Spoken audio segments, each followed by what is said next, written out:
everybody. Today's lesson will be on the third part of turning effect, targeting on center of gravity.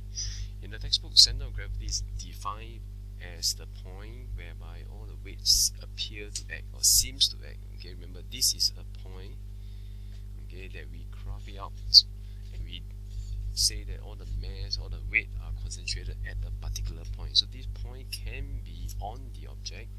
Okay, so this point, it can be on the object.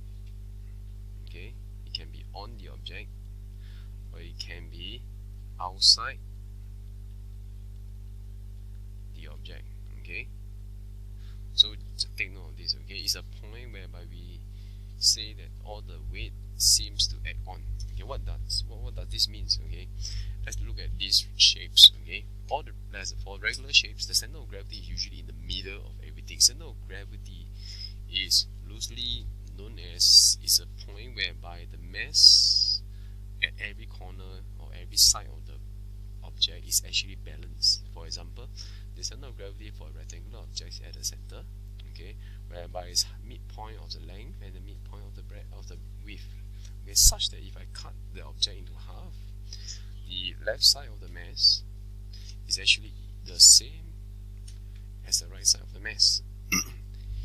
Other than that, if I actually slice it diagonally, the mass on the top left hand corner, okay, will be the same as the mass at the bottom right corner. Okay, this is what we mean by center of gravity. Center of gravity we define it as whereby a point whereby all the mass seems to act on this particular object. Okay, all the point happens to be concentrated at this point. And the beauty about this point is that firstly, all the mass or all the weight are concentrated at this particular location. So it will seem that the rest of the body of the object are actually massless. Okay, that's what the definition when we say it appears to act on.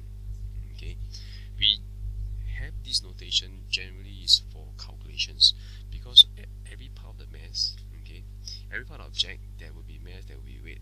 Okay, so if you are looking at the weight of each location, we actually need to find out the sum of forces for each location, or even the sum of moment for each location.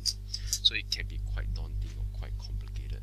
So what we do now is we actually assume that the mass or the mass or the weight of the object actually is concentrated at a particular location, at a center, at a point whereby the masses of the weight of the object are actually concentrated there.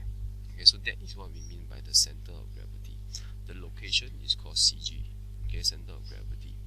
Okay, center of gravity, it doesn't mean it has to be at the middle of everything. It is a point whereby, I repeat, whereby the mass of the object is balanced. For example, a triangle, the CG is actually at a location, like we say, 1/3 of the height. Okay, so this is 1/3 of the height. It's not exactly at halfway.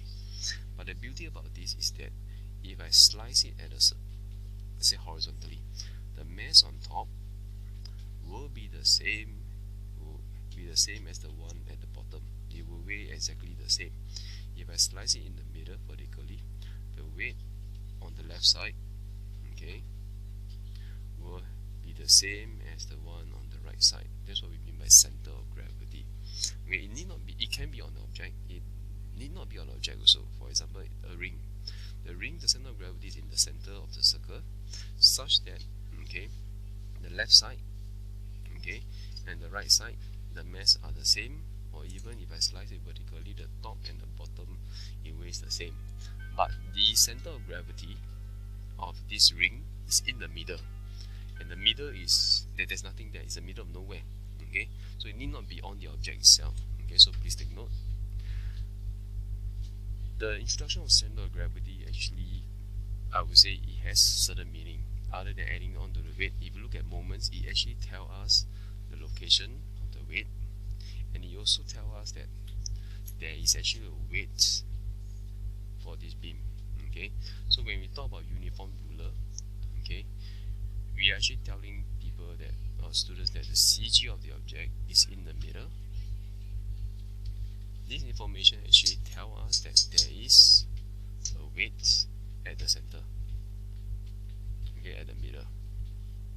Okay, and this will actually introduce additional moments to the equations.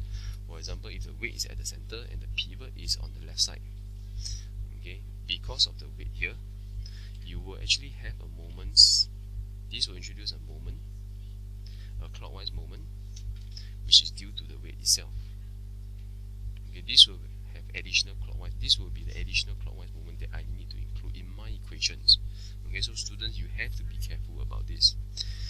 Does it mean that CG weight will always have moments? Not necessary. Okay, it depends on the location of a pivot. For example, my CG is in the middle. Okay, same place. It means that there will be a weight. But now my pivot is at the center. So because of my location of my pivot, the perpendicular distance for this case will be 0. And as a result, the moments by the weight, which is F times D, whereby D is 0, the moments caused by the weight now in this case is actually 0. So the weight in this particular instance at this particular location of the pivot actually does not result in any moment at all. That's why we say the moments of the weight is actually 0. Okay, so with the introduction of CG, okay, students, you need to be careful about whether this weight actually introduce additional moments into your equations. Okay, so please take note of this.